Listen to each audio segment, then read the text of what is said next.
Shalom, peserta didik kelas 10 SMA Setiabudi Sungai Liat. Salam sejahtera bagimu, salam sehat, salam generasi milenial. Pada hari ini kita akan belajar pendidikan agama Kristen dan budi pekerti bab yang keempat. Dan sebelum kita mulai, marilah kita berdoa. Terpujilah Engkau Tuhan, Allah pencipta langit dan bumi, Tuhan Yesus Kristus. Kasih-Mu besar buat kami, dan kiranya kuasa penyertaan-Mu atas kami semua ya Tuhan. Kami serahkan pelajaran pada hari ini ke dalam tangan-Mu. Kiranya kuasa pertolongan dan perlindungan yang daripada-Mu, penyertaan-Mu memberkati kami semua, anak-anak-Mu yang sedang belajar. Kami memuliakan Engkau demi nama Tuhan Yesus. Kami berdoa. Anak-anakku sekalian, baiklah, pada hari ini kita belajar tentang mengasihi dan menghasilkan perubahan.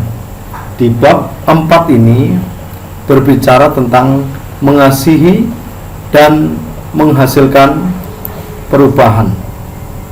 Anak-anakku sekalian, kita masuk pada KD 2.2, meneladani Yesus dengan mewujudkan nilai Kristiani, kesetiaan, kasih, dan keadilan dalam kehidupan sosial. Tujuan pembelajaran ini adalah peserta didik dapat meneladani Yesus dengan mewujudkan nilai-nilai Kristiani, kesetiaan, kasih, dan keadilan dalam kehidupan sosial. Anak-anakku yang baik, acuan daripada pelajaran kita hari ini terdapat di dalam kitab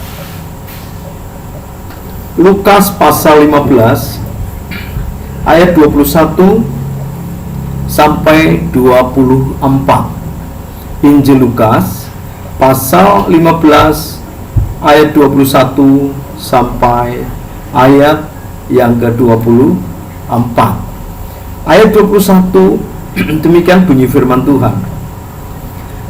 Kata anak itu kepadanya, "Bapa, aku telah berdosa terhadap sorga dan terhadap Bapa.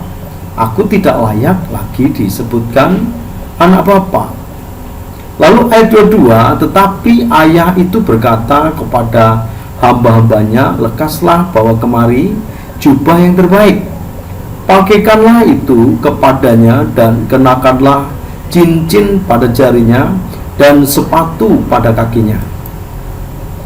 Ayat yang ke-23, dan ambillah anak lembu tambun itu, sembelihlah dia, dan marilah kita makan dan bersukacita.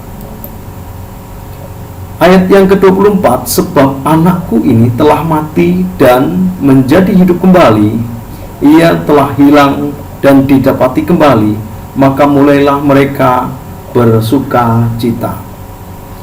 Peserta didik yang dikasihi oleh Tuhan Yesus Kristus, mengasihi Tuhan, mengasihi sesama, berbicara tentang mengasihi, itu pasti ada hubungan erat dengan hasil atau perubahan. Oleh karena itu, anak-anakku sekalian yang dikasihi oleh Tuhan Yesus Kristus, belajar daripada mengasihi yang terdapat di dalam Lukas pasal yang ke-15 ayat 21 sampai 24 ini digambarkan dari kasih Bapa terhadap anak. Ketika anak melakukan pelanggaran, melakukan kesalahan, Bapa masih sangat menantikan pertobatan dari seorang anak.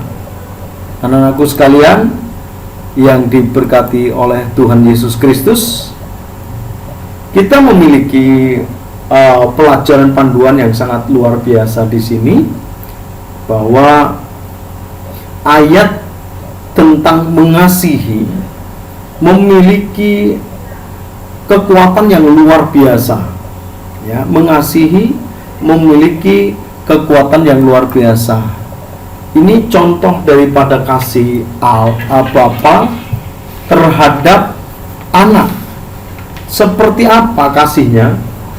Ia ungkapkan perasaan kasihnya, wujud kasihnya ini tak terlukiskan seperti gambar yang peserta didik saksikan, bahwa seorang ayah ketika menimang, mengangkat, menggendong, mencium anaknya, maka ia lakukan dengan cinta yang sangat luar biasa.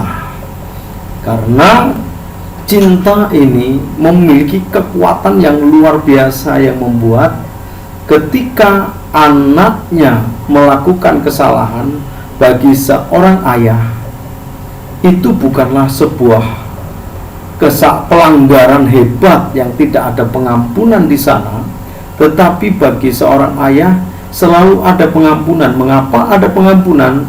Karena ada kasih, dan kasih memiliki kekuatan yang sangat dahsyat. Oleh kasih juga, anak-anakku yang diberkati oleh Tuhan, bahwa permusuhan akan berakhir.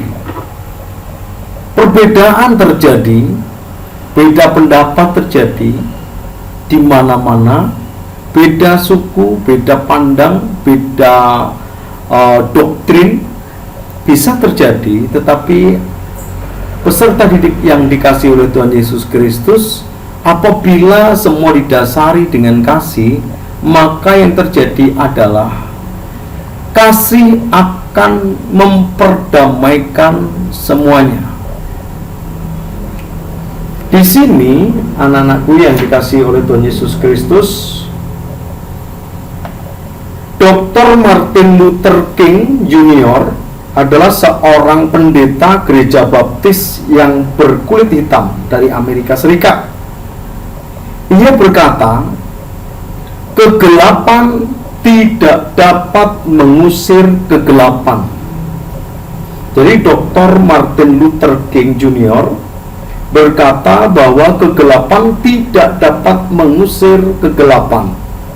Hanya terang yang dapat melakukannya. Kebencian tidak dapat mengusir kebencian. Hanya cinta kasih yang dapat melakukannya. Wow, ini sangat luar biasa. Coba, ketika kita berselisih pendapat, lalu semua ngotot, dan yang terjadi adalah seperti gambar ini. Kira-kira apabila kedua-duanya menunjukkan sikap tidak mau berdamai, maka apa yang terjadi? Tentunya yang terjadi adalah sebuah perkelahian. Apa hasilnya? Apakah perkelahian mendatangkan sesuatu yang baik? Tentunya tidak. Ini akan mendatangkan sesuatu yang sangat buruk, tetapi berbeda dengan hal ini.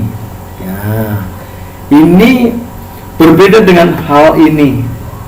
Peserta didik yang dikasihi oleh Tuhan Yesus Kristus, apabila ada kerukunan, maka seberat apapun masalah, maka masalah itu akan teratasi. Coba perhatikan baik-baik.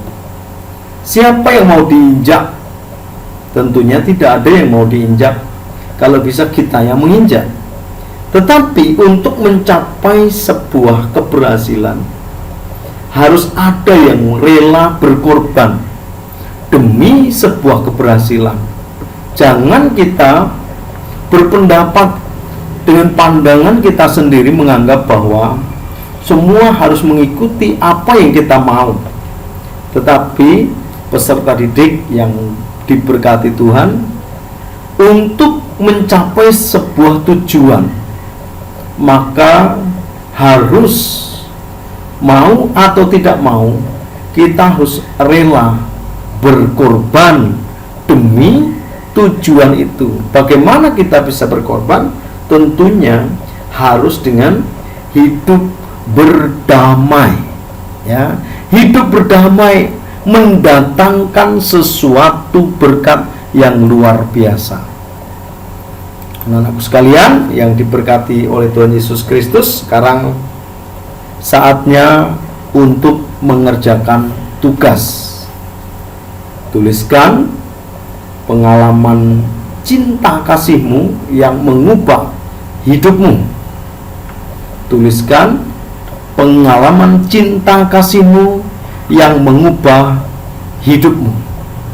Kerjakan dengan baik dan jangan lupa kumpulkan, baik boleh melalui classroom atau melalui WA pribadi, bukan grup, dan lakukan dengan sukacita, dengan cinta kasih, maka pekerjaan seberat apapun akan kau pandang ringan.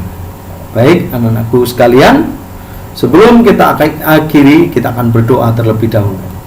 Terima kasih Tuhan, di mana kami anak-anakmu telah belajar untuk mengasihi. Tuhan kiranya memberkati pelajaran ini sehingga kami mengerti maksud dan rencana daripada pembelajaran ini. Biarlah dalam segala hal nama-Mu saja yang dimuliakan. Terpujilah Engkau, Tuhan Yesus Kristus, Juru Selamat kami yang hidup dan berkuasa. Kami bersyukur, kami berdoa. Haleluya. Amin. Anak-anakku, baiklah kita akhiri pelajaran kita, dan Tuhan Yesus kiranya memberkati kita semua.